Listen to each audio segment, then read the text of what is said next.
'Cause I just wanna go to the deep end. I just wanna go.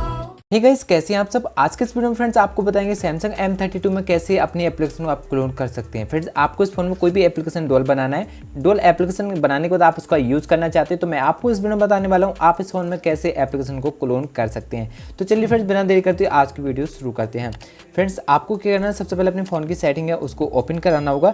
इसके बाद friends आप यहाँ से हल्का सा इसको स्क्रॉल कर लीजिए। स्क्रॉल करके फ्रेंड्स आपको नीचे की तरफ आ जाना है और यहाँ आने फ्रेंड्स आपको देखने को मिलेगा एडवांस फीचर। तो फ्रेंड्स आपको एडवांस फीचर पर क्लिक करना है। अब यहाँ आने पर फ्रेंड्स आपको हल्का सा यहाँ से भी स्क्रॉल करना है। स्क्रॉल करके फ्रेंड्स आपको यहाँ पे देखने को मिल जाता है डुअल मैसेंजर। डुअल मैसेंजर पर आपको क्लिक करना है। अब फ्रेंड्स आपके फोन में जो भी एप्लीकेशन है जिनको आप क्लोन कर सकते हैं वो आपको यहाँ पे शो हो जाएंगे। तो यहाँ आने पर जैसे कि आपको यहाँ पे फेसबुक शो हो जाता है, फेसबुक को आप डुअल करना चाहते हैं तो सिंपल इस तरीके से इस पर क्लिक करना है और इंस्टॉल पे आपको यहाँ क्लिक कर देना है और यहाँ फिर आपको कंफर्म करना है। फिर फेसबुक इंस्टॉल होकर आपके डेस्कटॉप पे पहुँच जाएगी। यहाँ पे कुछ प्रोसेस वगैरह आपसे पूछा जाता है तो आप उसको कंप्लीट कर सकते हैं।